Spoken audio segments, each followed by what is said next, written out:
Hello everyone and welcome back to the Awesome Physio YouTube channel. Today we are going through our top 3 exercises to help with tightness underneath your collarbone.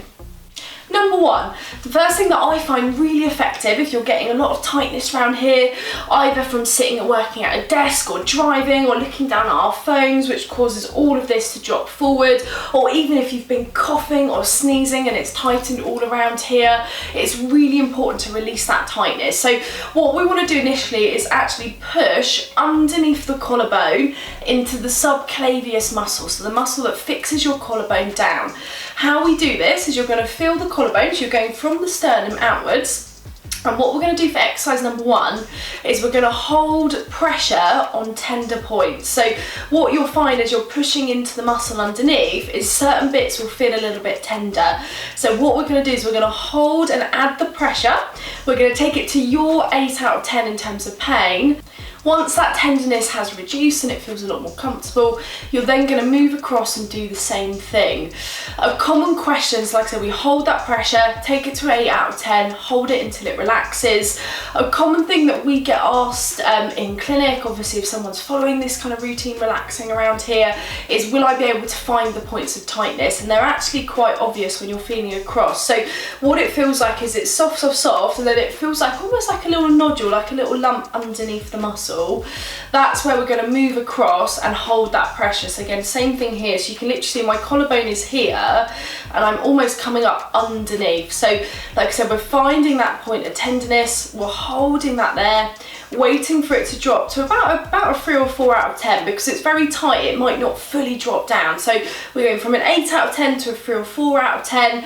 The reason why I give it a number in terms of pain is we're all different. So for some people, a lot less pressure might reproduce that soreness, and for others, it might be doing this a couple of times, adding a little bit more pressure. But what you're aiming for is moving right across until we get to the end of this point here. So with that first exercise, you want to repeat that a couple of times through.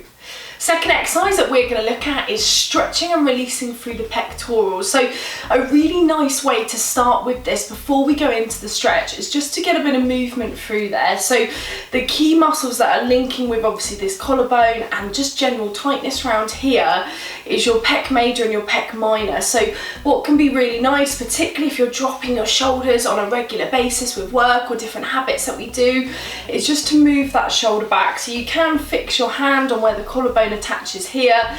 You can have either the other hand on the shoulder, or you can bring it into a full arm coming back. So again, this is not necessarily the second stretch, but you might want to just do this maybe 5 to 10 times, just circling through. And then what you're going to do to stretch it is you're going to have your arm up at 90 degrees. I would normally push against a wall or a fridge or anything where it gives you a bit of resistance here. What we're then going to do is we're going to breathe in, and then as we breathe out, we're going to turn the head away and turn the chest away, keeping this arm up against something solid. So you'll feel that stretch across all through here. If you have any issues with your shoulder, you can always straighten out the arm, so you don't have to keep it at 90 degrees. But what I would want to do is first of all hold this for about 5 to 10 seconds. What we can then do to increase this stretch is breathe in again, and then as we breathe out, just trying to turn that little bit more. So each time trying to push it that little bit more. So to recap what we've looked at already, obviously inhibition, so pushing into the subclavius muscle under the collarbone, little bit of movement through the shoulder, and then stretching through those pectorals to release any tightness around the front of the chest. To then come out of this stretch, you want to breathe in, and then as we breathe out, bringing everything back and then gently letting that arm relax. Finally, my third favourite exercise to help with collarbone tightness is actually looking at the attachments of the scalenes, actually above the collarbone.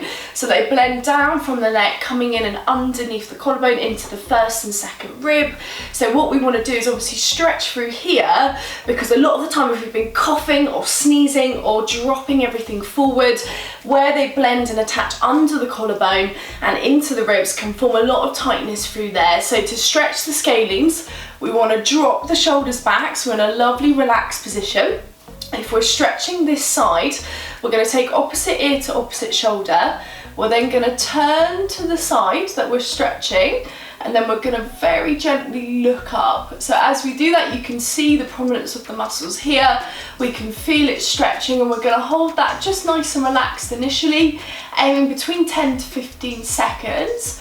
What you can do, similar to the pectorals if you want to exaggerate it, is you can breathe in, and as you breathe out, bringing the ear over, turning a little bit more, and then looking up a little bit more. So again, holding this for another 10 to 15 seconds. So you're going to be holding it for about 20 to 30 seconds in total, letting that relax, letting that drop there. You'll feel it pulling underneath the collarbone, around the side of the neck, you know, really, really important. And then to come out of this stretch, which is just as important, you're going to breathe in.